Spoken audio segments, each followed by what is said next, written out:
¿Qué tal? ¿Cómo están? Muy buenas noches. Gracias por su sintonía. Soy Eduardo Arévalo y esto es Debate. Y esta noche tenemos el gusto de recibir en los estudios a Dagoberto Gutiérrez, vicerrector de la Universidad Luterana, a quien le damos la más cordial. Gracias por acompañarnos, Dagoberto. Un abrazo para todos y para todas. Hay varios temas de coyuntura de país que queremos analizar, que nos ayude a analizar esta noche. Uno de ellos, pues, es ese tema del presidente de la República, Nayib Bukele, si estaría facultado o no para buscar la reelección en el cargo. Ojo, hay que aclararlo, el presidente no lo ha dicho. Lo han dicho seguidores del presidente, ha habido una interpretación de la Corte, se ha pronunciado a través de un comunicado del Tribunal Supremo Electoral, no así el presidente, que haya manifestado públicamente o a través de redes sociales que estaría interesado en ello. Yo tengo entendido que la Sala de lo Constitucional habilitó al presidente para ser candidato, nada más para ser candidato. Para ser presidente o no, esa es una decisión del pueblo. Claro. Si el pueblo acepta que él sea de nuevo presidente, eso lo va a restablecer con su voto. La sala nada más resuelve, me parece a mí, el tema de la posibilidad de ser candidato. Entiendo que eso está abierto. Hay una sentencia de la sala sobre ese tema. Y según las reglas del juego establecidas, una sentencia de la Sala de lo Constitucional es inapelable. Y ahí termina el litigio. Entonces, allí terminaría ese tema. Y el actual presidente estaría habilitado para una candidatura, no para ser presidente. Sí, dependerá del proceso que sigue, incluso interno dentro del partido, por el cual vaya a correr. Sí. Hay varias cosas pendientes. Una, ¿por qué partido va a correr?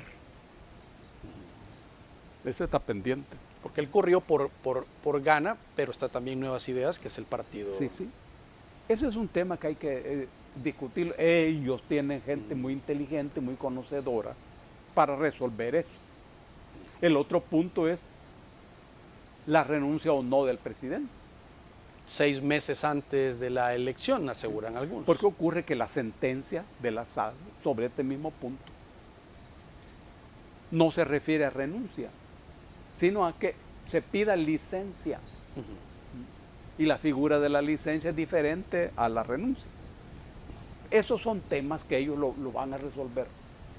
Tienen suficiente talento para resolver eso. Pero en todo caso, el presidente no ha dicho nada y no se sabe. Hay algunos que son analistas del estricto cumplimiento de la Constitución y aseguran que legalmente hablando, aunque la sala haya hecho esa interpretación, la Constitución no lo permite y que en todo caso dicen, si en un futuro se piensa que modifiquen la Constitución y que se permita, porque hay países como Estados Unidos que van 2 veces a una elección consecutiva, otros países que tienen hasta más años, ¿verdad? Pero que sería necesario, dicen, hacer una reforma constitucional para ello. Es legítima esa interpretación, porque en todos los temas del derecho, como el derecho en tanto ciencia, es la organización jurídica del poder político. En eso consiste el derecho, la organización jurídica del poder político. A partir de ahí las constituciones son abiertas. Esto quiere decir que atraviesan diferentes territorios políticos en diferentes épocas. Y por eso se necesita la figura de la interpretación. Esta se hace no solo a partir de la cabeza del intérprete, sino a partir del cambio en las condiciones materiales de existencia de la realidad. Los entornos. Claro, eso es lo que va cambiando.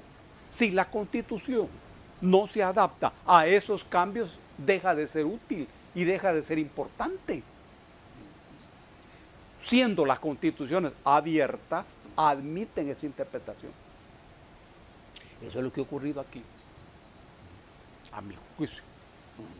Claro, es cierto de que en la Constitución hay diferentes referencias al mismo tema. Claro. Hay incluso un señalamiento en donde se dice que la violación al principio de la alternabilidad obliga a la insurrección. Esta es una maravilla. Es el artículo 87, que le da al pueblo el derecho de insurrección. Puede parecer extraño que una constitución habilite al pueblo la insurrección, que puede ser incluso la misma negación de la constitución, porque en una insurrección termina un poder y se levanta otro poder, una revolución.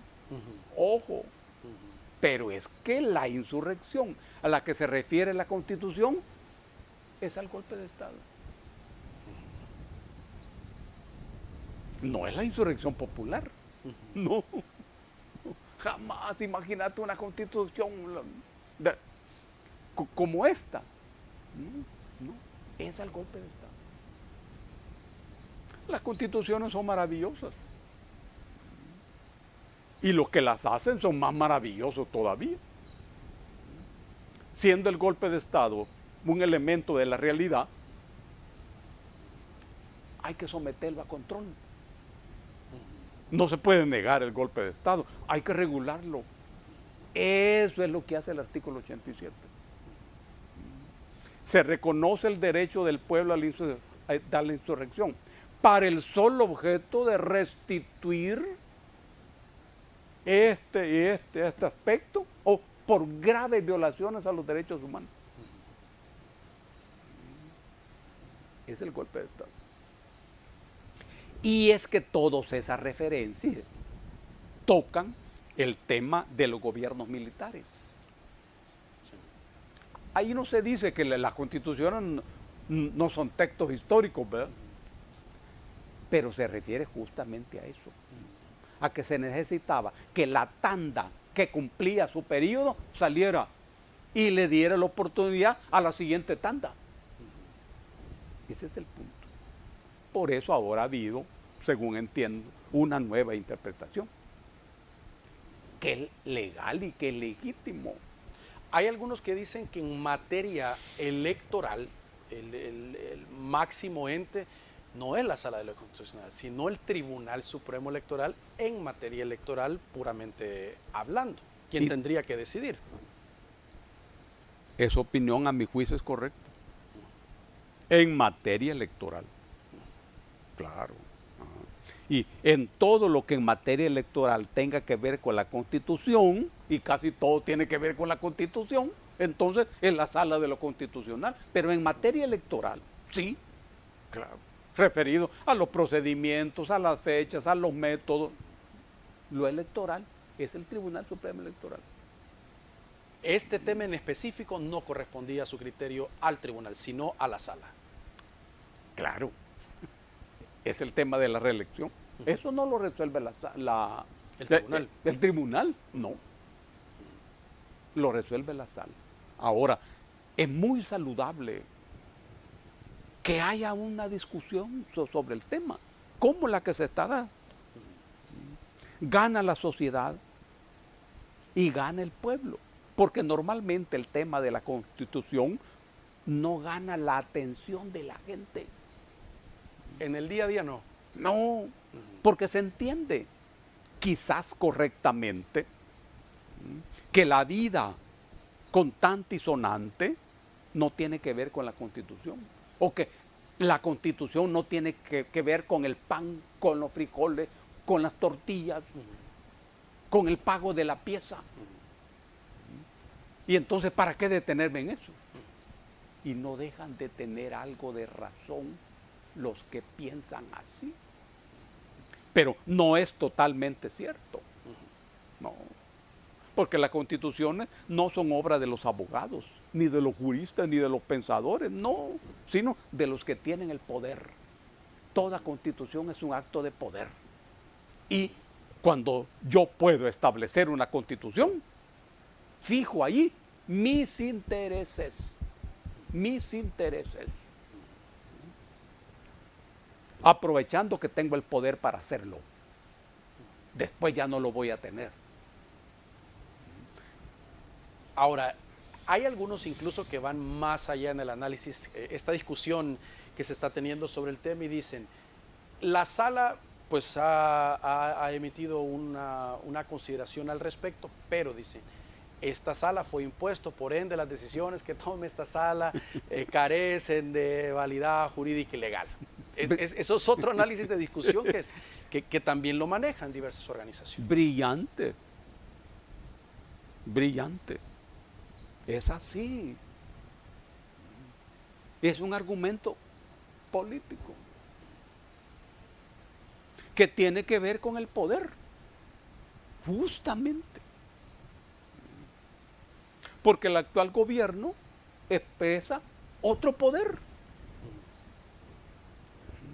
¿Y para qué sirve el poder? Para usarlo. El poder sirve o para transformar la realidad o para impedir que se transforme.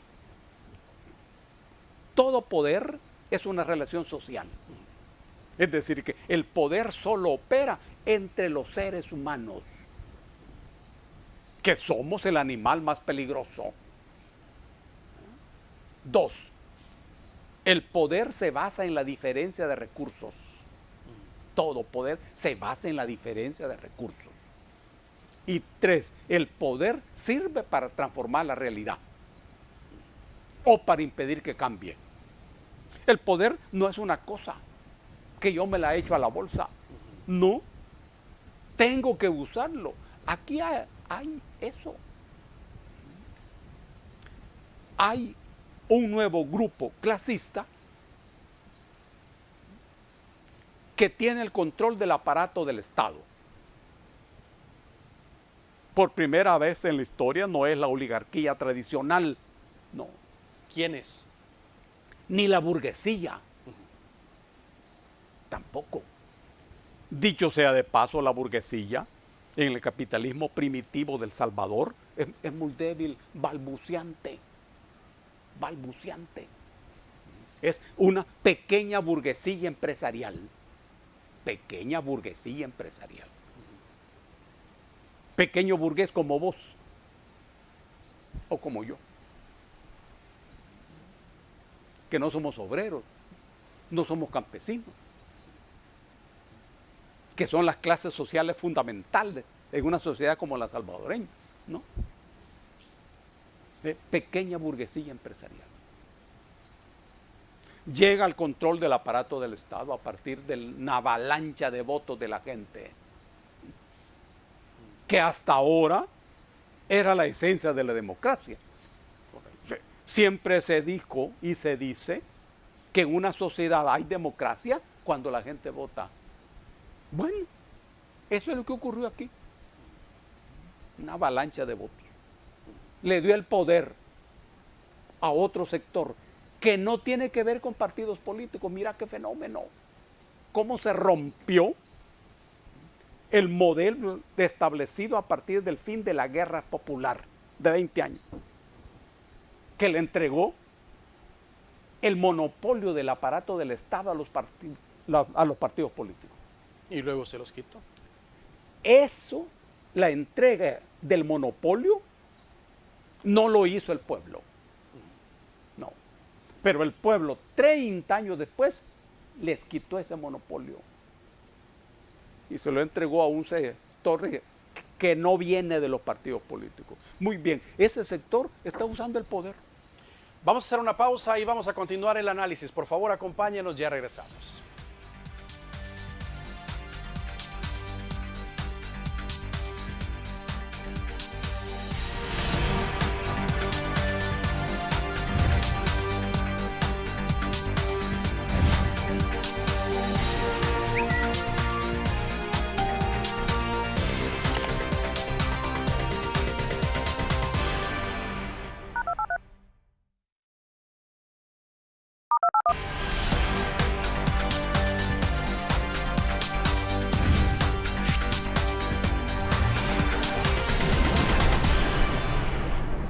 Gracias por continuar con nosotros. Estamos conversando esta noche con Dagoberto Gutiérrez, vicerrector de la Universidad Luterana.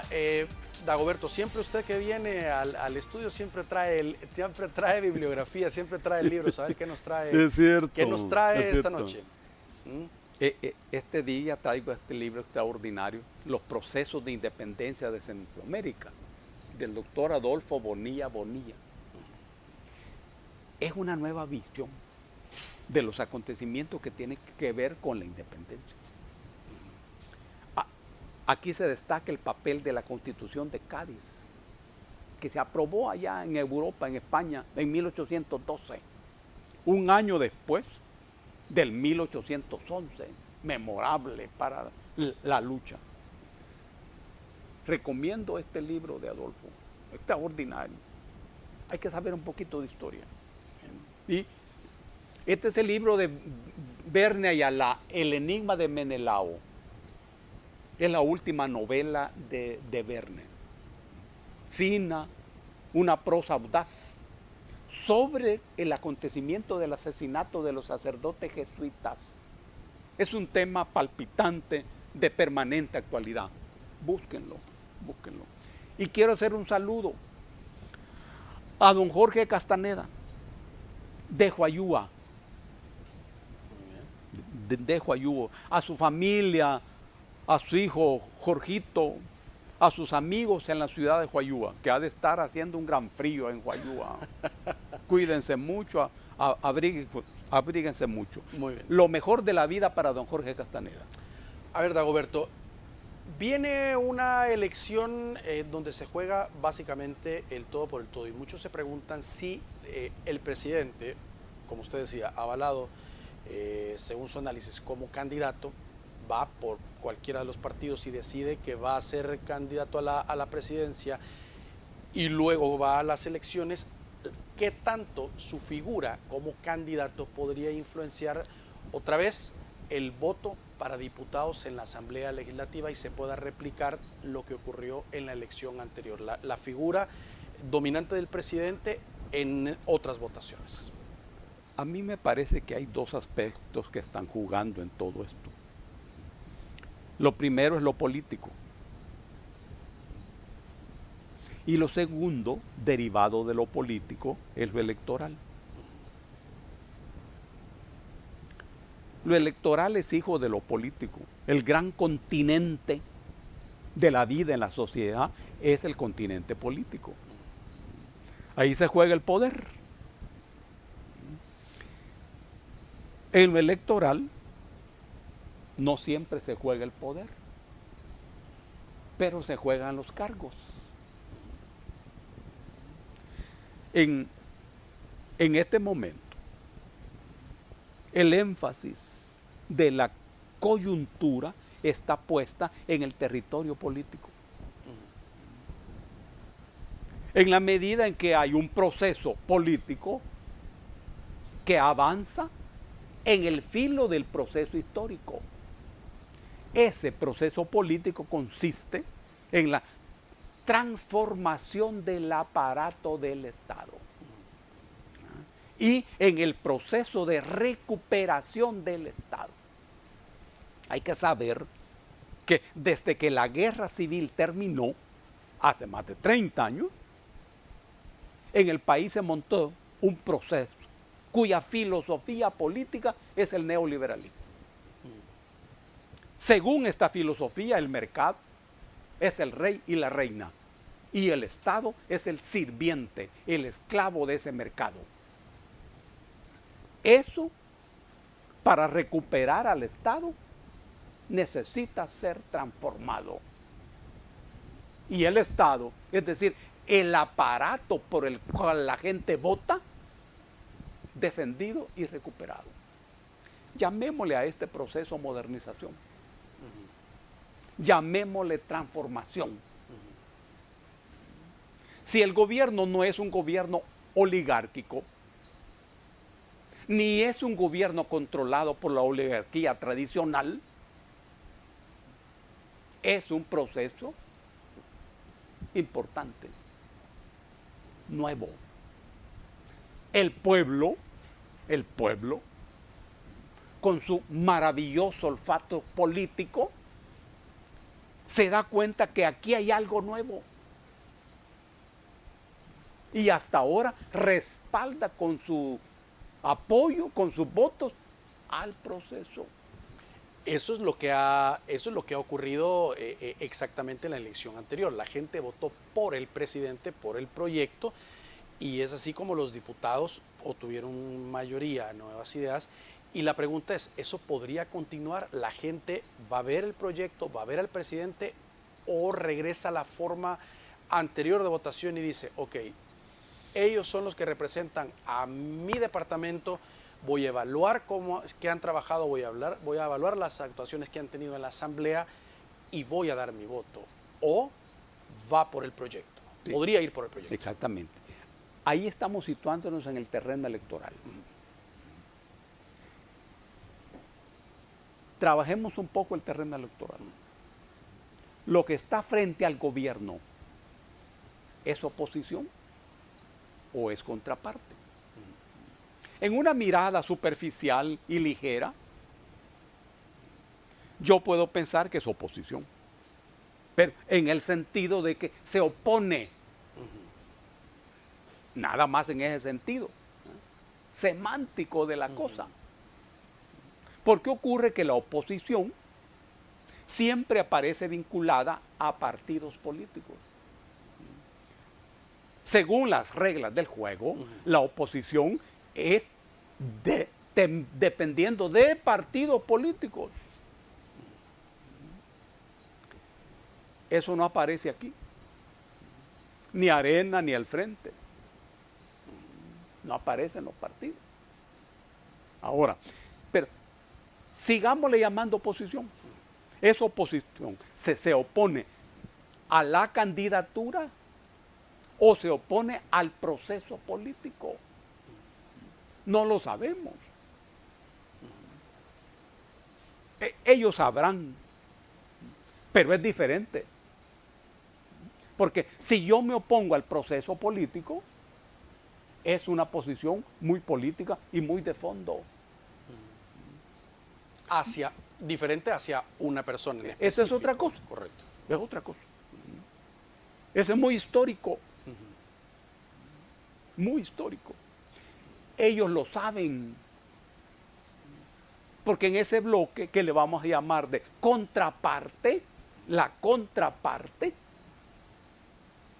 hay mucha gente inteligente, muy estudiosa, que sabrán muy bien que o se resisten a la política del proceso político, o se resisten a determinadas medidas gubernamentales, o se resisten a la persona.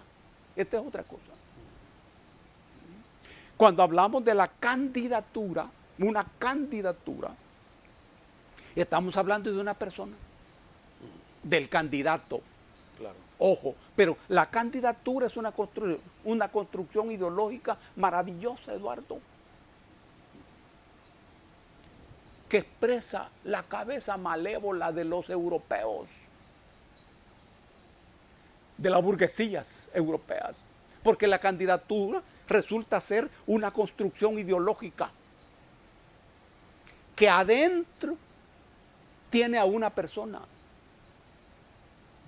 Esa persona, de acuerdo a esa candidatura, es inteligente, es buena gente, es honrado, le gustan los niños, tiene buena dentadura, tiene buena salud, se baña todos los días y se perfuma, le gusta a la gente. Ese es el candidato, que es una construcción ideológica. Pero la persona no aparece. La candidatura es como aquella coraza metálica de los caballeros del medievo, siempre en esas Europas. Pero el que ocupe el cargo ya no es el candidato, es la persona. Por eso es que la gente dice, cuando este era candidato, decía que iba a hacer esto, iba a hacer otro, pero cuando asumió el cargo, hizo otra cosa. Hay allí una filosofía política maravillosa. porque el que asume el cargo ya no es el candidato, Es la persona. es la persona.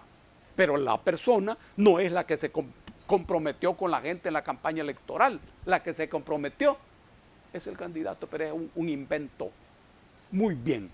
Ahora, estamos hablando de una persona que es el presidente de la República. No ha dicho si va a ir o no va a ir de candidato. Si esa persona va de nuevo, tiene el respaldo de las encuestas. ¿Y cómo se resuelve eso? Es que la gente está equivocada. Es que la gente no es lista. Porque uno ha visto una serie de análisis donde la culpa se le echa a la gente. ¿Y ese es un problema de oferta electoral? ¿O es que la gente está avalando lo que el gobierno está haciendo? ¿Y acaso el gobierno hace bien todo lo que hace? No lo creo. No lo creo. Pero esta es cosa de números. No es solo de cantidad. En el fondo me parece a mí que la gente está avalando el desempeño político del gobierno. Por ejemplo, el tema del régimen de excepción. El tema de seguridad. ¿Y la gente está de acuerdo con el régimen de excepción? Sí. Hay que hacer encuestas. Uno no sabe cómo se hacen las encuestas, no. Pero hay expertos en encuestas. Ahora, pero ese capital político del presidente llegará, como llegó la vez anterior, a los alcaldes, a los diputados, porque por ejemplo en el caso de alcaldes sí hemos visto un poco de complicación con este tema del FODES, algunas alcaldías, incluso el mismo partido del gobierno, que se la han visto de palitos. Por ello hubo una erogación de 50 millones de dólares que la Asamblea aprobó para hacerle llegar un poco más de fondo para poder caminar. ¿Será que la gente va a tener en mente a la hora de ir a marcar la figura del presidente en los municipios también, o va a decir no, este alcalde no ha hecho esto, sí ha hecho esto, y puede cambiar su decisión? Sí. Yo no lo sé, pero entiendo que los partidos políticos sí lo saben. Y a mí me parece que están dispuestos a pelear en ese terreno, que es su terreno. Es su terreno. El único camino viable en este momento es que derroten al gobierno en las urnas. Si hay malestar de la gente, se va a expresar en las urnas. Y van a echar al gobierno. Que venga otro gobierno. Ese es el juego electoral. Ese es el juego electoral. Tanto para Arena, válido para Arena, como válido para el FMLN o cualquier otro partido que aparezca. Es la cancha electoral. Si ellos piensan que hay malestar de la gente, que hay malestar en los alcaldes, por ejemplo, por eso que has explicado vos muy bien, que lo usen. Que lo usen. Además, ellos saben mucho de elecciones, de campañas electorales, de votos de la gente. Tienen mucho conocimiento. Esa es la cancha. Y que lo derroten. Es decir, que cambien la correlación de fuerzas. Digamos que fuera a perder el presidente, analistas lo ven muy difícil si él compitiera por una elección. Que mantenga nuevas ideas, la misma correlación legislativa o en el caso de las alcaldías, quizás ahí podría estar un poco más disputado según el análisis. Vamos a continuar abordando el tema luego de una pausa. Por favor, acompáñenos, ya regresamos.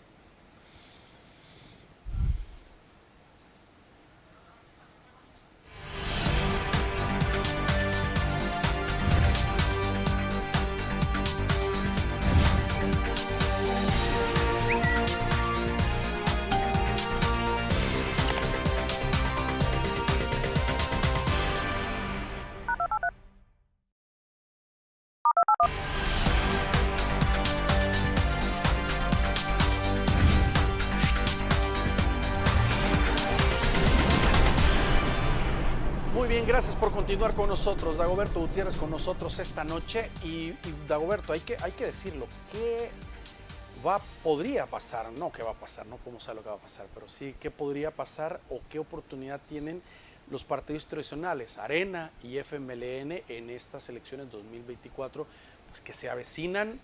Hay algunos que dicen, bueno, en esta o desaparecen o realmente recobran un poco de fuerza y vuelven a la vida con un aumento de diputados, un poco más en la palestra de alcaldes.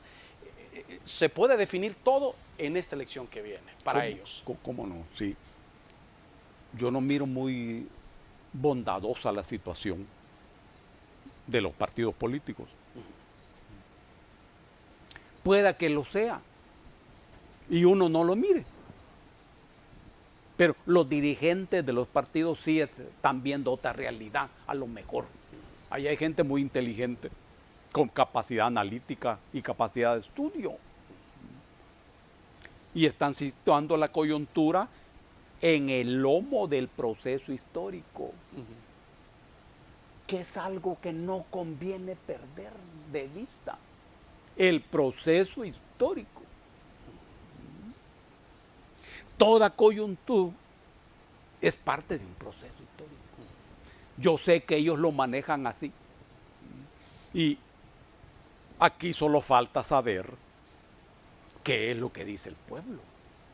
Porque si vivimos en una democracia, que es una democracia electoral, claro, así es la regla del juego, ¿verdad? No hay democracia en lo económico, en lo social, en lo laboral, en eso no hay democracia, sino en lo electoral.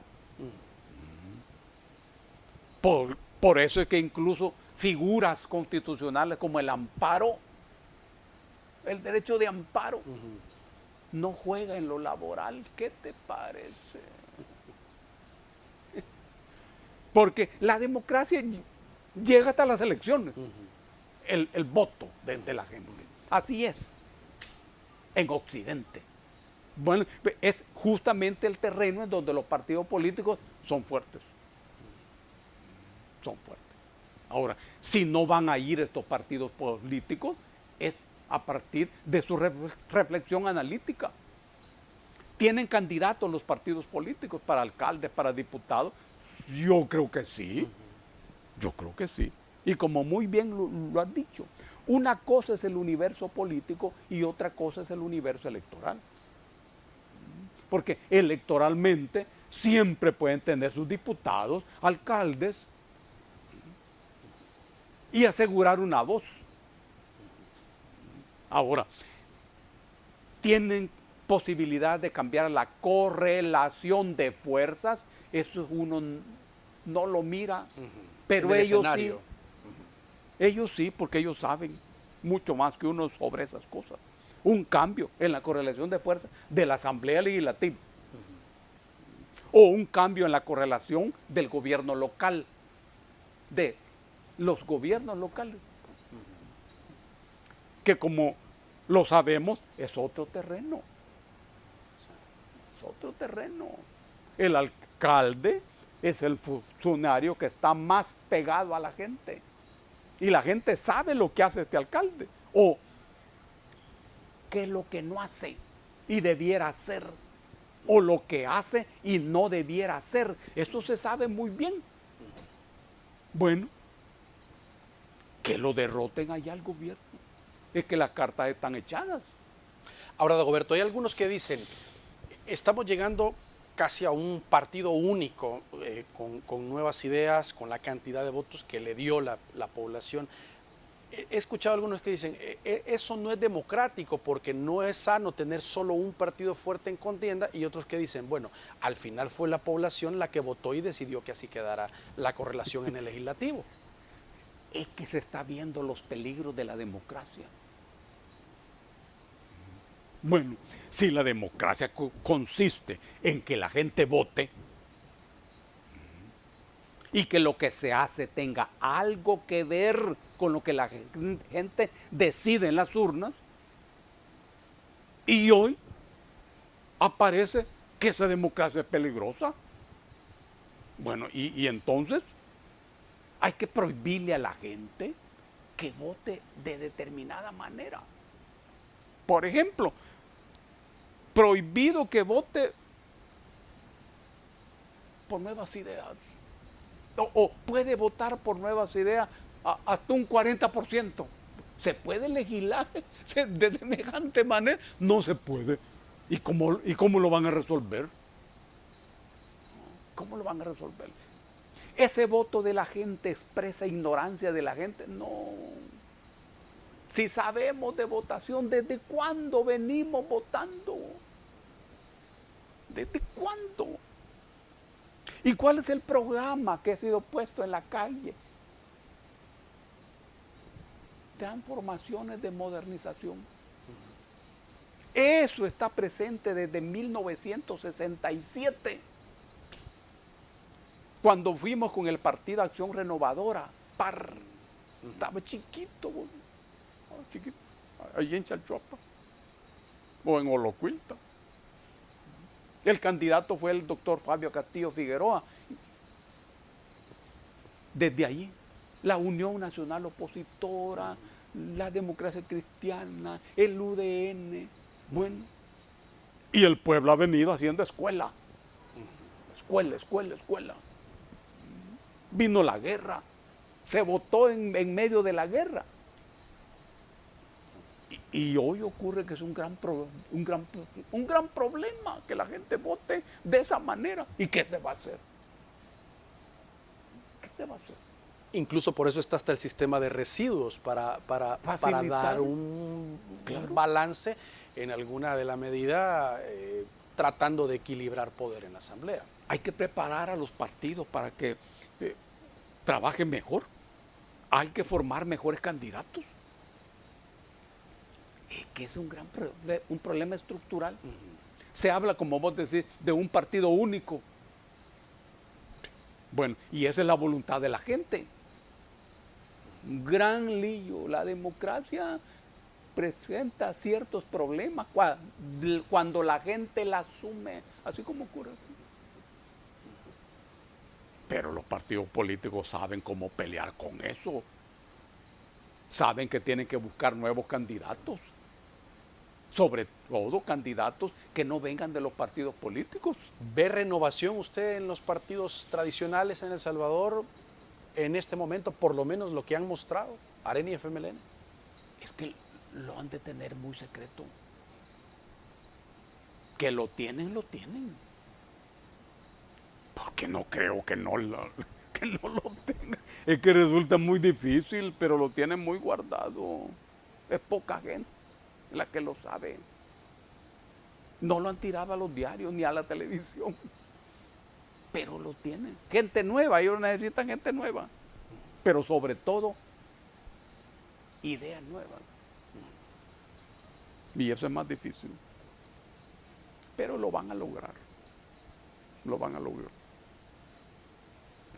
También nuevas ideas, necesita renovar cosas en su cabeza, todos. Y también el gobierno. Pero el gobierno tiene el apoyo de la gente, hasta ahora. Tiene el apoyo de la gente. Es decir, hablar de proceso electoral en este momento tiene dificultad. Ahora, hay otros que lo que cuestionan es esa cercanía al gobierno o al poder, y señalan falta de separación de poderes, legislativo, judicial, fiscalía y otras organizaciones que van con o cercano al proyecto político del presidente en este momento. Eso de la separación de poderes fue un invento de la burguesía triunfante en el marco de la Revolución Francesa, ya por 1789. Y les dio resultado. Inventaron también otra figura, el Estado de Derecho. Maravillosa figura que uno no termina de entender. Los burgueses, que eran los victoriosos en esa revolución, después de volarle la cabeza a los reyes, incluso a la pobre María Antonieta, que ella no, ni cuenta se daba, ni su novio, Hans Alex de Fersen, que lo destripó la gente en las calles de Estocolmo años después. Se encontraron con el problema estos burgueses, porque ellos eran los nuevos reyes, pero no querían que la gente los viera como los nuevos reyes. Por eso aparece el concepto del Estado de Derecho,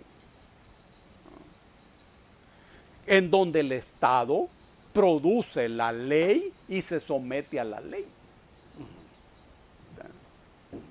En realidad, nada de eso funciona, nunca, en el poder burgués. Jamás.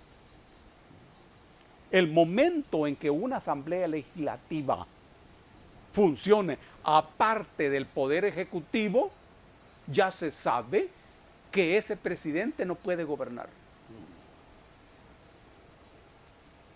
En el momento en que un poder judicial y una Corte Suprema de Justicia funcione aparte del legislativo y del ejecutivo, hay parálisis. La burguesía lo sabe, eso muy bien. Y siempre para que el aparato del Estado funcione, el aparato del Estado, el conjunto de aparatos del Estado funcione, se necesita armonía. Por eso la Constitución del Salvador establece que el poder público emana del pueblo. Lo ejercerán los funcionarios públicos independientemente, ahí aparece esta figura, dentro de sus respectivas atribuciones y competencias. Mira el matiz, independientemente, dentro de sus respectivas atribuciones y competencias. Te está diciendo de que no. Y al final dice, colaborarán entre sí en el desempeño de sus funciones. Claro. No está hablando de independencia. Es la figura de la separación, pero de funciones, que es lógico, función, pero al final establece eso, colaborarán entre sí. De la mar. Muy bien. Vamos a hacer una nueva pausa, por favor acompáñenos, ya volvemos.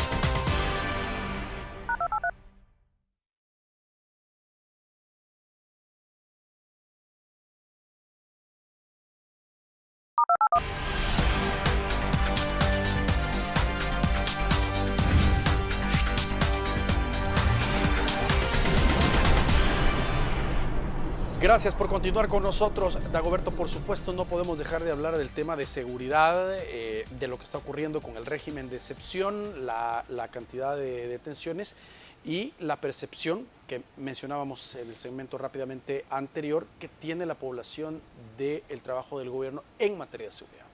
Claro. Uno entiende la seguridad como una función que no depende ni de la policía ni del ejército, sino la seguridad referida a un momento en donde las personas tengan trabajo, salario, vivienda, salud, educación y haya convivencia justa, democrática. Cuando eso ocurre en una sociedad, esa sociedad es segura. Es segura. Yo entiendo que cuando aquí estamos hablando de seguridad, cuando en el país hablamos de seguridad, nos estamos refiriendo a eso, a ese conjunto de factores. Y no nos estamos refiriendo a la seguridad jurídica de la que habla la Constitución,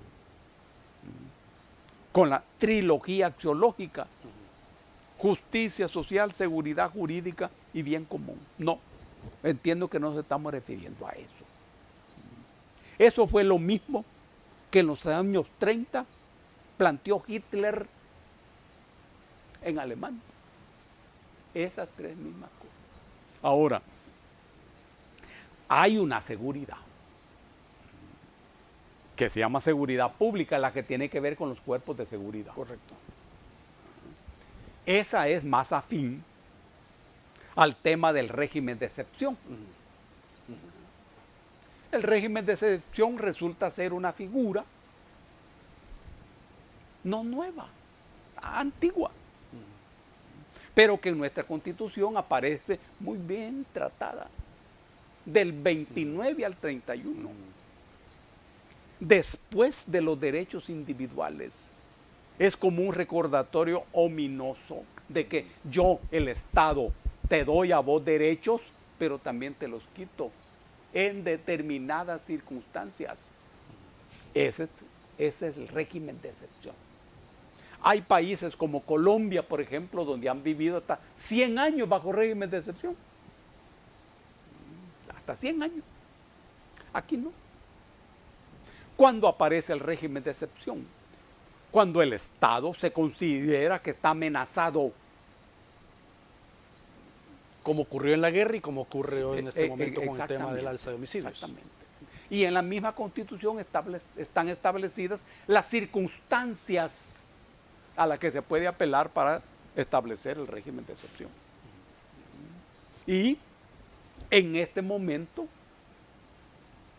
el gobierno usa este régimen de excepción. Ahora, la Constitución no dice absolutamente nada de los requisitos para acogerse a lo que la Constitución establece, que es lo que se llama correlación de fuerzas. Porque el fenómeno de la correlación de fuerzas no se establece en las reglas del juego. Las constituciones son un conjunto de reglas del juego, pero allí no está el juego. El juego está en la sociedad, que es el conjunto de condiciones económicas, políticas, culturales, electorales, militares, que delinean la sociedad en la que vivimos todos. Y jugamos ese juego, todos somos jugadores, aún sin darnos cuenta. Muy bien, esos jugadores, los más poderosos de esos jugadores, establecen un conjunto de reglas del juego. Esa es la Constitución. ¿Y será que en este momento todavía es necesario mantener el régimen de excepción? Brillante. ¿De dónde surge esa consideración? ¿De la Constitución? No. Surge de aquí, del juego. Es lo que se llama contexto. Entonces, yo puedo pensar y decidir que ya no es necesario. Muy bien. Entonces, echo a andar los mecanismos que yo tengo para que se pare eso. ¿Qué es lo que yo necesito para echar a andar la maquinaria del régimen de excepción? Correlación de fuerzas. Esa correlación de fuerzas no me lo da la Constitución, me lo da el contexto. ¿Y cómo se llama? Votos. ¿Tengo votos en la Asamblea Legislativa para aprobar el régimen de excepción? Sí. ¿Tengo votos para aprobar la prolongación del régimen de excepción? Sí. Ese es el punto. Es el uso del poder que tengo en mis manos. ¿Cuál es la solución a eso?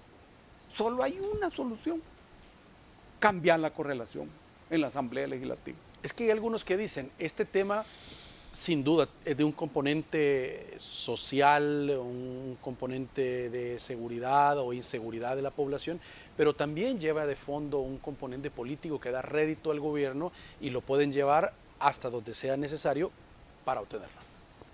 Claro, eso que has dicho es importante. Réditos al gobierno. ¿Y qué opina la gente y el pueblo en relación con el régimen de excepción? La mayoría lo ha avalado. Sí. En las encuestas. Estamos hablando de las encuestas. Sí. Uno hasta ahí llega. La gente está de acuerdo. En su mayoría está de acuerdo. Y de nuevo se regresa al punto. Porque la figura del régimen de excepción tiene en primer lugar una importancia económica. Esa no aparece a primera vista. Pero la pandilla es un gigantesco poder económico, o era un gigantesco poder económico. Hoy, el ingreso de la pandilla ya no va a la pandilla, se queda en las bolsas de la gente que pagaba las rentas. Bueno, y eso activa la economía. Y los empresarios están en contra del régimen de excepción. No lo sé, pero no lo creo. Y la gente normal de las colonias, de las comunidades, está en contra. No. Ese es el punto. Eso nos permite pasar a la segunda línea de importancia, que es la política. Ningún gobierno había enfrentado ese gran problema. Esto sí lo han hecho. Y le han quitado a la gente de encima una gran coyunda. Y eso da ventaja política. Claro que da ventaja política. Claro que sí. Ahora, ¿y eso da ventaja internacional? También, hombre. ¿Cuánta gente hay en otras partes pensando que en sus países se puede hacer lo mismo que se ha hecho aquí? Y están equivocados. No, no se puede. No se puede. Pero sí se pueden tomar los elementos fundamentales de la experiencia. Porque tenés un problema de simple delincuencia. No, tiene que ver con el poder y tiene que ver con el Estado. Y la correlación misma que se pueda tener. Dagoberto, queremos agradecer que nos haya acompañado esta noche. Se nos ha hecho corto el tiempo. Mira, está bien. Un abrazo para todos. Cuídense mucho. Cuídense mucho. Y vos tenés que conocer Chalchuapa, Eduardo. Vamos a conocer Chalchuapa. Es importante. Muy bien. Gracias a ustedes por su sintonía. Que descansen. Los esperamos el día de mañana.